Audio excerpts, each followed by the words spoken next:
दोस्तों, आपका स्वागत अपने YouTube channel all government job notification में। तो आज फिर मैं आपके सामने एक सरकारी भर्ती से जुड़ी बहुत बड़ी अपडेट लेके आऊँ। यह अपडेट है जो इंडियन कोस्ट गार्ड में वैकेंसी निकली हुई है उनके बारे में अपडेट है। तो ये इस वीडियो में हम बात करेंगे जो इंडियन कोस्ट गार्ड में वैकेंसी निकली हुई है वह किन किन पदों पर निकली हुई है, वह उसके आवेदन है वह कब से कब तक स्वीकार किए जाएंगे, वह इसकी जो एज लिमिट रहने वाली वह कितनी, वह क्वालिफिकेशन कितनी है और अन्य जो महत्वपूर्ण बातें हैं हम उन पर भी इस वीडियो में बात करेंगे। तो चलिए दोस्तों, वीडियो शुरू करते हैं। वीडियो शुरू करने से पहले प्लीज़ वीडियो को लाइक व चैनल को सब्सक्राइब कर दें।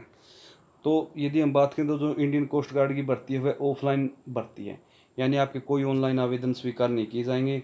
यदि हम पोस्ट की पदों की बात करें तो जो आपके पद हैं सिविलियन मोटर ट्रांसपोर्ट के, सिविलियन मोटर ट्रांसपोर्ट ड्राइवर के, मोटर ट्रांसपोर्ट फिटर के और एमटीएस के आपके कुल पद हैं 12। तो इन पदों पर भर्ती होनी है, वह इनके जो कुल पद हैं वह 12 पद हैं। और हम बात करें तो जो आपकी सैलरी है वो आपकी पोस्ट वाइज अलग अलग है, जैसे लेवल 2 की सैलरी, लेवल 1 सैलरी, यानी आपको हर जो पोस्ट वाइज अलग अलग सैलरी आपकी है। यदि आप एप्लीकेशन मोड की बात करें तो जो आपके एप्लीकेशन है वह ऑफलाइन स्वीकार किए जाएंगे, ऑनलाइन आपका आवेदन कोई स्वीकार नहीं किया जाएगा। यदि हम एप्लीकेशन की बात करें तो जो आपके आवेदन है वो 1 जुलाई 2023 से शुरू हो जाएंगे और जो आवेदन की अंतिम तिथि वह 14 अगस्त 2023 है। तो उसके बाद आपके जो है आवेदन स्वीकार नहीं किए जाएंगे। तो और यदि हम फीस की बात करें तो जो जनरल, ओबीसी, ईडब्ल्यूएस या एससी एसटी वोमेन कोई भी अभ्यर्थी हो, चाहे वो जनरल का हो, ओबीसी का हो, ईडब्ल्यूएस की हो, जो आपकी फ़ीस सिर्फ 0 रुपये रहने वाली है। आपकी कोई भी एप्लीकेशन फ़ीस इसमें नहीं लगेगी। यदि हम एज लिमिट की बात करें तो जो मिनिमम एज रिक्वायर्ड है आपकी 18 ईयर, जो मैक्सिमम एज है आपकी 27 ईयर है। जो आपकी एज है वो 14 अगस्त 2023 के अकॉर्डिंग मेजरमेंट की जाएगी। और हम यदि वैकेंसीज की बात करें तो जो सिविलियन मोटर ट्रांसपोर्ट ड्राइवर की कुल वैकेंसी है एक, जिसके लिए लेवल 2 की सैलरी प्रोवाइड करवाई जाएगी। जो एक वैकेंसी है वो भी केवल ओबीसी की वैकेंसी है और अदर कैंडिडेट के लिए वैकेंसी नहीं है, और अदर कैटेगरी के कैंडिडेट के लिए। जो मोटर ट्रांसफर फिटर के लिए 2 वैकेंसी है वो 2 की 2 जनरल की वैकेंसी हैं, जो जिसमें लेवल 2 की आपको सैलरी दी जाएगी। यदि हम एमटीएस की बात करें तो एमटीएस की जैसे कलिंदर की आपकी 2 वैकेंसियाँ हैं, माड़ी की आपकी 1 वैकेंसी है, पीएन की आपकी 2 वैकेंसियाँ हैं और स्वीपर की आपकी 2 वैकेंसियाँ। ये अलग अलग कैटेगरी वाइज दी गई है। जैसे स्वीपर में जनरल की 1 वैकेंसी है, ओबीसी की 1 वैकेंसी, जो इनकी आपको चारों जो सैलरी है सिर्फ लेवल 1 की आपको जो है सैलरी प्रोवाइड करवाई जाएगी।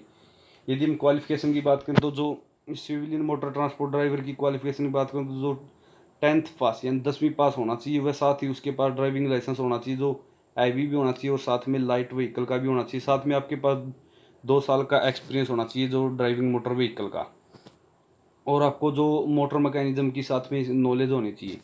यदि हम मोटर ट्रांसपोर्ट फिटर की बात करें तो जो मोटर ट्रांसपोर्ट फिटर के लिए जो पास होना चाहिए, 10वीं पास होना चाहिए, 2 ईयर का जो एक्सपीरियंस होना चाहिए ऑटोमोबाइल वर्कशॉप का, और डिजायरेबल है ये भाई आईटीआई का डिप्लोमा होना चाहिए जो रिलीवेंट ट्रेड है, मतलब इस ट्रेड का आपके पास डिप्लोमा हो या ना हो, दोनों इसमें चल सकते हैं। यदि हम एमटीएस की जो मोटर ट्रांसपोर्ट क्लीनर की बात करें तो जो 10th पास होना चाहिए और 2 साल का आपको एक्सपीरियंस होना चाहिए कोई भी मैकेनिकल वर्कशॉप की। यदि हम एमटीएस में जैसे माड़ी की बात करें तो आपको 10वीं पास होना चाहिए और 2 साल का आपको एक्सपीरियंस होना चाहिए। माड़ी का कोई भी नर्सरी हो या कोई भी ऑर्गेनाइजेशन हो, उसका किसी भी नर्सरी या ऑर्गेनाइजेशन का होना चाहिए। यदि हम एमटीएस की पीएन की बात करें तो जो आपको 10th पास होना चाहिए वह 2 साल का आपको एक्सपीरियंस होना चाहिए ऑफिस अटेंडेंट का। यदि हम स्वीपर की बात करें तो 10वीं पास होना चाहिए और 2 साल का आपको एक्सपीरियंस होना चाहिए क्लीनशिप का, मतलब कोई भी रिकॉग्नाइज फर्म में आपको क्लीनशिप का कार्य किया हुआ होना चाहिए, आपके पास 2 साल का एक्सपीरियंस उसका होना चाहिए। यदि हम जो सिलेक्शन प्रोसेस है उसकी बात करें तो जो सिलेक्शन प्रोसेस में आपका पहले जो स्क्रूटनी ऑफ एप्लीकेशन, पहले आपका जो एप्लीकेशन का पहले स्क्रूटनी किया जाएगा, यानी आपके जो सही है जिसने आवेदन भरा होगा सिर्फ उसी को स्वीकार किया जाएगा और अन्य को का जो आवेदन है स्वीकार नहीं किया जाएगा। जो आपकी उसके बाद जो स्क्रूटनी ऑफ एप्लीकेशन के बाद जो आपका बायोमेट्रिक कैप्चर होगा और उसके बाद डॉक्यूमेंट वेरिफिकेशन होगी और उसके बाद जो आपका रिटन टेस्ट लिया जाएगा, रिटन टेस्ट लिया जाएगा। यदि हम रिटन टेस्ट की बात करें तो जो आपका रिटन टेस्ट होगा वह आपका ऑब्जेक्टिव टाइप होगा जिसमें 80 क्वेश्चन होंगे और जो जिसका 1 नंबर आपको सही क्वेश्चन का 1 नंबर प्रोवाइड करवाया जाएगा और कोई इसमें कोई नेगेटिव मार्किंग नहीं है।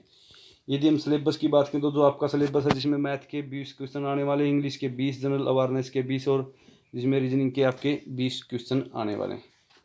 और अन्य जो आपकी बात करें तो जो आपकी मेरिट है वो आपकी जो मेरिट है सिर्फ रिटन टेस्ट के आधार पर बनाई जाएगी। ये जो आपका जो पोस्ट करने का जो एड्रेस है वो आपको यहाँ पर दिया गया है। आप यहाँ से इसका स्क्रीनशॉट भी ले सकते हैं, आपको अपना जो फॉर्म पोस्ट है वो कहाँ पर करना